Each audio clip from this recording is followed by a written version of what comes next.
Halo,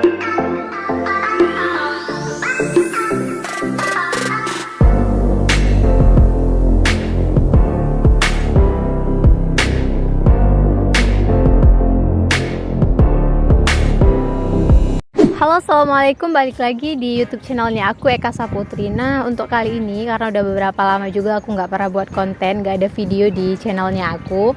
Berhubung juga aku lagi fokus ya, aku lagi hamil muda, alhamdulillah.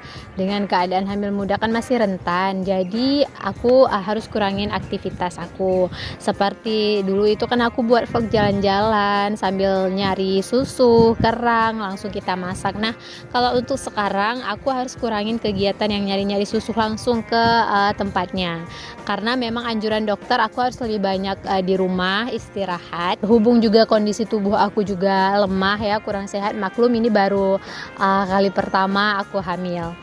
Nah, seperti teman-teman lihat juga sekarang aku bikin vlognya di luar ruangan ya, ini di pinggir laut, ada sungai juga, bisa teman-teman lihat semua ini. Mungkin dengan keadaan aku yang sekarang yang harus kurangin aktivitas di luar, insya Allah kedepannya aku akan buat konten di rumah. Intinya yang simple-simple aja, yang nggak usah kita harus jalan atau turun ke lokasi. Vlog aku kali ini aku juga mau ceritain ke kalian pengalaman aku pertama kali tahu kalau aku itu hamil. Jadi aku tahunya itu pas usia kehamilan aku udah 4 minggu atau 1 bulan ya teman-teman. Di saat aku belum tahu itu emang di tubuh aku udah kerasa aku lebih cepat lelah, lebih cepat capek.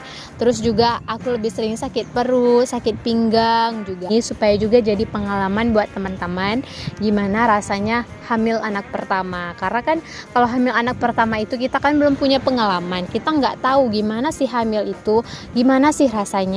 Nah, karena aku yang udah ngerasain sekarang itu, aku mau bagi ke teman-teman. Dan juga teman-teman, pas aku hamil itu kan aku nggak tahu aku hamil.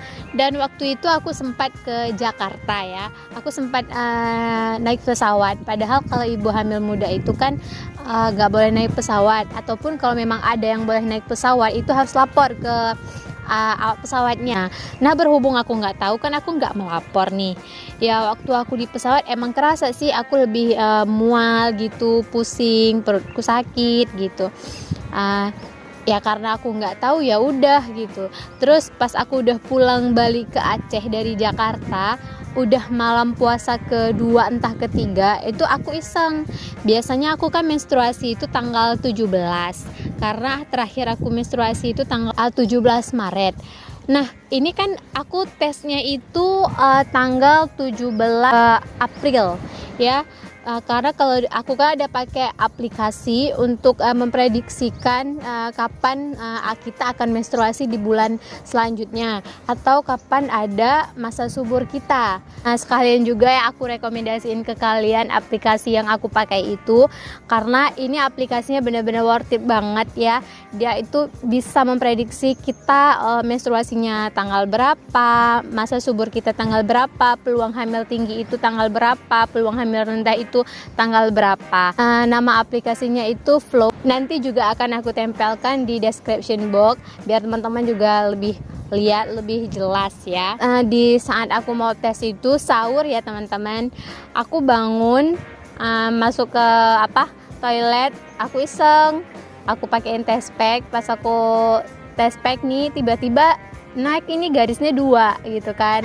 Nah, di situ gimana ya rasanya, senang tapi masih nggak percaya gitu karena aku masih hamil pertama. Habis itu aku keluar dengan kondisinya suami aku lagi makan nih teman-teman, dia makan sahur, persiapan sahur. Habis itu aku narik dia ke kamar, aku bilang sini dulu yang sini dulu, aku bilang. Terus dia bilang kenapa, dia bilang kan udah sini aja dulu, aku bilang gitu. Udah masuk ke kamar, habis itu aku senyum sendiri. Habis itu aku perlihatkan lah ya test pack yang hasilnya garis 2. Terus dia senyum gitu, ih bahagia gitu kan. siapa sih yang nggak bahagia karena kita baru hamil anak pertama, emang anak yang paling kita nantikan ya kan. Dan juga sebagai tips buat teman-teman yang mungkin udah nikah, udah beberapa bulan atau udah beberapa tahun yang belum hamil, kalian juga harus konsumsi susu promil, terus juga kalian harus konsumsi vitamin folafit, terus juga kalau bisa kalian konsumsi madu. Nah, kalau kalian udah hamil itu kalian harus pantang kerja berat, angkat-angkat yang berat ataupun nimba air, itu kalau bisa jangan ya. Terus juga makanan kalian harus pantang, nggak boleh makan mie instan atau bakso, apalagi kan cewek-cewek itu doyan ya bakso, harus pedas ya. Kalau mau hamil ataupun udah hamil itu harus pantang dulu. Nggak boleh minum-minum yang bersoda, makan nanas, durian.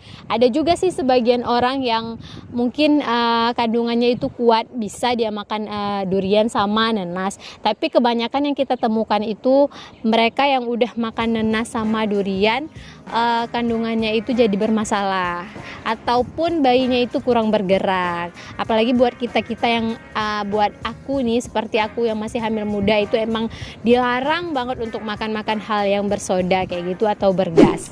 Nah, dan juga perlu teman-teman ketahui, ciri-ciri ibu hamil itu ya beda-beda. Karena kan identiknya kalau ibu-ibu hamil itu mual sama muntah. Nah, kalau aku ini kebalikannya, aku nggak ada mual sama sekali, nggak ada muntah sama sekali. Dan aku itu nggak ada selera yang nggak makannya. Aku makan seperti biasa juga gitu. Terus juga ibu hamil muda itu atau ibu hamil itu harus lebih banyak konsumsi buah ya, seperti jeruk, mangga, atau jambu dan lain-lain. Yang penting jangan makan kates ya atau pepaya. Karena pepaya itu kata bidannya itu bisa memancing kontraksi atau pendarahan ya. Apalagi buat yang ibu hamil yang udah besar nih, yang makan kates, bisa-bisa itu air ketubannya pecah sebelum waktunya. Iya teman-teman, jadi dengan kondisi kehamilan aku yang masih 4 minggu jalan 5 minggu ini, kemarin aku sudah pernah ke dokter ya, dokter kandungan untuk USG juga, periksa juga kita untuk menyampaikan keluhan-keluhan kita, nanti juga akan diberikan obat ya. Ini itu hasil USG aku. Untuk teman-teman semuanya, doakan aja buat aku, semoga bayinya aku sehat-sehat terus sampai lahiran nanti. Juga doakan aku juga sehat ya. Juga buat teman-teman semuanya yang nonton vlog aku ini yang belum hamil, aku doain semoga kalian bisa cepat hamil. Intinya jangan pernah berputus asa, dan kalian juga harus tetap berusaha dan berdoa. Oke, buat teman-teman semuanya, makasih udah nonton vlog aku kali ini, dan nantikan terus vlog-vlog aku selanjutnya yang mungkin akan agak sedikit berbeda dari sebelumnya. Buat teman-teman semuanya, jangan lupa di like dan di subscribe ya. Dan oke semuanya, sampai jumpa di next video. Bye bye. Salam manik nanggrow.